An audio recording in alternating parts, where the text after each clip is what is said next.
Hello, YouTube. Welcome to Race Car Fabrication and Restoration. I'm Ronnie Humphrey, as always. Thank you for joining me so much. Do me a favor, if you would, hit that like button and hit that subscribe button.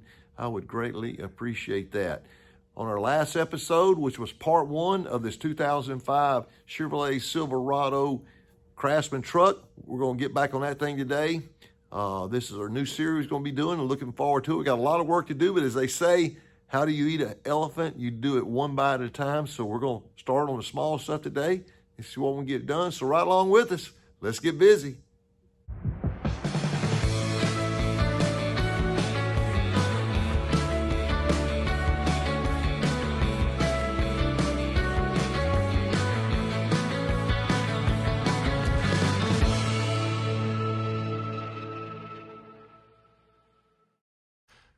Okay, I'm looking at the things we need. We're going to start off in the front end. I think today we're going to mess with the radiator. I was looking through my pile of parts over here. I actually had this strut support in here, and that's great. I needed to go try to find another hood support. I think there's one over there when I was unloading everything yesterday, so we'll go over here and look and see. Well, here it is right here. I got all that stuff over there to go through, but we got here, yeah, I think that's it right there. So even got a bolt in it. So let's see if this will go in there. Yeah, this is definitely the matching one. So it's so important to have matching stuff. That is wonderful. There we go. So we'll put a couple of nuts on that. And let's see, that should, there we go. All right, we'll tighten that up and just give us hood support, and we'll start on this radiator next. So we get some nuts on this, and we'll see what we're gonna do about this Airbox. That's gonna be a job, but let's see what we get done.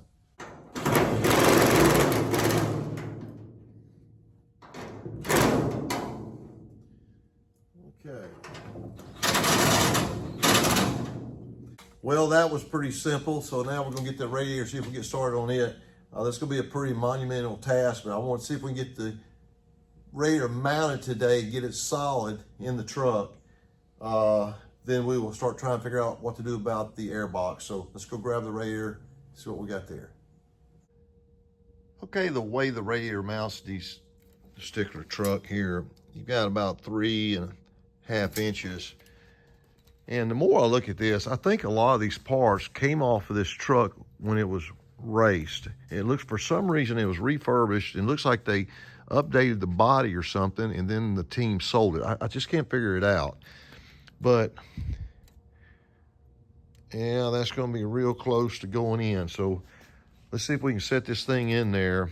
It just really looks like somebody disassembled the truck and was trying to update it, and then it got put out to pasture. So I'm just not sure. So let's see if we get the radiator here, and hopefully it'll go in. That'll be a major step forward there. Okay, I know one thing, this sucker is heavy.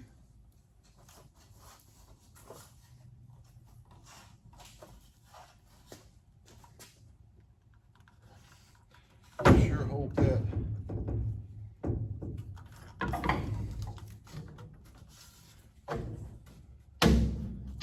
yeah, oh my goodness, it does. Well, that's why you have a measuring tape. All right, that is huge. Now we'll figure out how to put a top plate on here. So, boy, that's major there. That's a good step.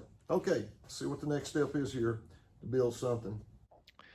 I don't know quite yet if we're going to go through the process of building a complete NASCAR style Airbox. I would rather not do that, to be honest with you, because the truck is not going to be raced. We're probably going to end up using this as a show vehicle, a promotional vehicle. So for right now, I just want to get the radiator stationary. So we're going to go ahead and, I think I'm going to put a flat plate across here, some mill finish aluminum, and we'll pop rivet in here, then here along the top of the radiator. Then we'll look at this Airbox situation a bit later, but for what the truck's gonna be used for, it's not gonna be raced. Put electric fan on this big old radiator, there's a lot of water, the thing will run cool fine. So let's get this top mounted first, and we'll look at the airbox situation here a little bit later.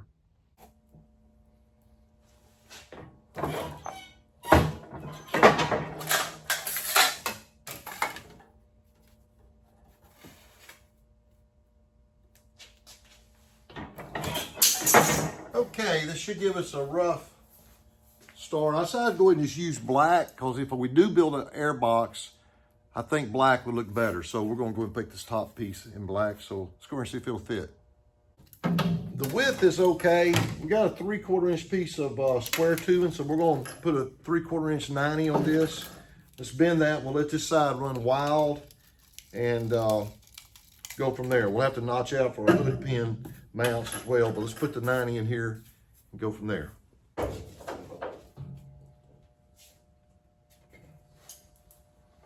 Okay.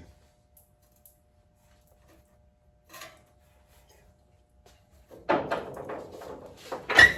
know we're going to have to mark where our hood pins go, so let's take this over, see if this will work. All right, we're going to get this up here, get it centered up on the radiator. And Marcus will just notch these out.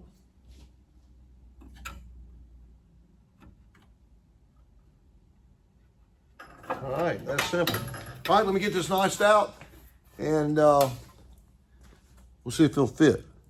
Hang in there. All right, we got our piece of aluminum notched out here for the hood pins on both sides. I think I'm gonna tuck this on the bottom side of the radiator. I think that looks cleaner.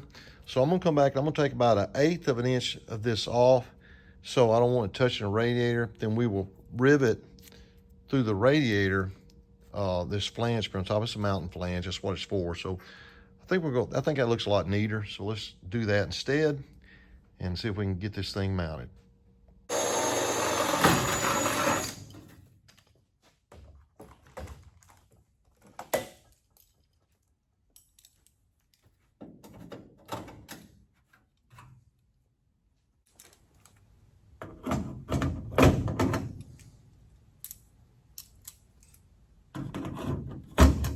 Okay, I think that'll work. Well, this is what we ended up with. Radiator solid. I contemplated on going with 1/8 inch rivets, but I decided I'd go ahead and use 3/16 versus 1/8 inch. So just give it a little more strength. But that's flush. Luckily, this is all worked out to be the same height. Now, if we decide to put an airbox in here, we just build off this and go straight down. So I think that'll work. So we'll put a little more thought into it, but for now, that's got the radiator stationary at least. Well, my family motto has always been, if you can't do it right, don't do it at all. So, cannot build a NASCAR Craftsman truck without building an airbox. So here we go. This is the first piece I fabricated. I didn't video it because it's been kind of painful figuring out how to do this. Be honest with you, I've never built one. I've built some in late models before, but basically the same principle. That'll fit in there, going lip. The bottom plate will be easy. Right now I'm gonna work on the sides. Kind of trim this up a little bit. It'll probably be done in black. I just had some white. I'm just throwing some stuff away. So let's get this trimmed up and see if we get the side panels made, and we'll go from there. I thought I'd put the truck up in the air and show you a little bit better perspective. From here to there will basically be a flat plane, so that'll be easy. So all we have to do now, we got a design to come down the side and up around. It's gonna be a little tricky getting all these radiuses there, then going back up to that corner.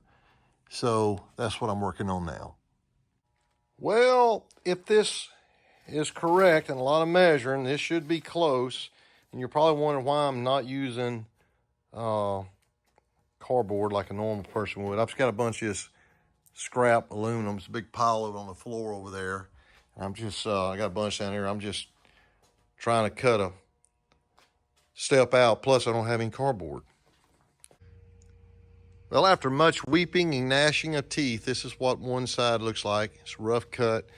I'm gonna put it in there and use a little bit of duct tape to hold it in place. Of course, the real piece will have 90s on it, on top and on the bottom. I've already got a 90. here on the bottom. That's where the bottom pan go across. So it really wasn't as bad as I thought it'd be. Just using a straight edge, or actually a square, framing square, and transferring the marks off of the radiator to keep everything square to the front. That's how I did it. So we'll go over everything here in a little bit. I don't know how hard it is to see, but this is the piece installed. Just got it held in with duct tape right now. Of course, there'll be a 90 on that, a flange. And you see how it runs down the radiator on that side. There'll be a 90 here on the actual piece. This piece here is, I've got it fastened in on this top plate here, but actually it wasn't as bad as I thought. So let me show you how we did this so you can get a better grasp in case you ever need to do this. I'm not saying this is the right way to do it. It's not the way Rick Hendrick would do it, but it's the way we do it here in our old dirt track shop. Okay, you can see here, I've got my wife video so we can try to show you a little bit. But obviously, this is gonna be a little bit tighter here. This is good enough. Well, for most cases, we come back and you put silicone around it. But you can see how it's done. Now let me show you how we did this. I transferred, once we got the radiator in here, mounted, I just simply came and put a square across the radiator, and then that's how I knew where to locate my points up here. If I can just hold this up here, you see that's where I'm right up against the tank on this end, transferred it here, and that's how we started working all of our points. You can use the same thing for figuring out where your, how high up you need to measure where this transition starts here. Just using a framing square for everything. That's how we did it. So now we'll custom make this side here as well. Then when we get done, we'll have our 90 degree on each side. Then we'll come back and we'll put a plate in there and then pop it together. And then this all stay in here whenever you pull the radiator out. This all be in here attached. So I'm pretty pleased, and it was the right thing to do. And I'm pleased with it. So there you go. We went ahead and made this piece here, and it fits like a drum. I don't know if you can see it real well or not down there, but it is perfect. Back here you put the two-sided tape, the cushion tape against the radiator tank. It's going to be perfect. And we'll make that piece in there black as well. And I went in and checked this side here on the other side, and it's very close to fitting. So very pleased. So we officially have an Airbox now. I'll raise it up and let you look at it from the bottom as well. I hope you can see this, but we're flush with the bottom of the radiator. We're tight up here. Say it's very common. You just take black silicone and fill that gap in there. Then we put our tape against the water tank, the oil tank, actual oil cooler. But look how nice and tight that is. Very pleased. And when we put our flat bottom on here, it'll come all out to the edge here so we can pop rivet in here, then also pop rivet on that flange. So we get this other side made, and we'll show it all to you probably on the next episode. I am very pleased with how the Airbox is going. It'll be pretty much downhill from here. And I'll start on this passenger side probably tomorrow after church. This is Saturday evening, and we'll get out here and work tomorrow after church for a little while. But I'm glad I decided to go ahead and do it, because I wouldn't be able to sleep at night had I not built the Airbox and done it properly. Of course, we'll have to come along here. We'll have to put some holes in the grill and make a screen for that. And that's a lot of stuff to do, but we'll start from the front, kind of go to the back. Appreciate you guys watching as always. Don't forget to hit that like button and that subscribe button. We'll see you next time on Race Car Fabrication and Restoration. God bless you. You take care.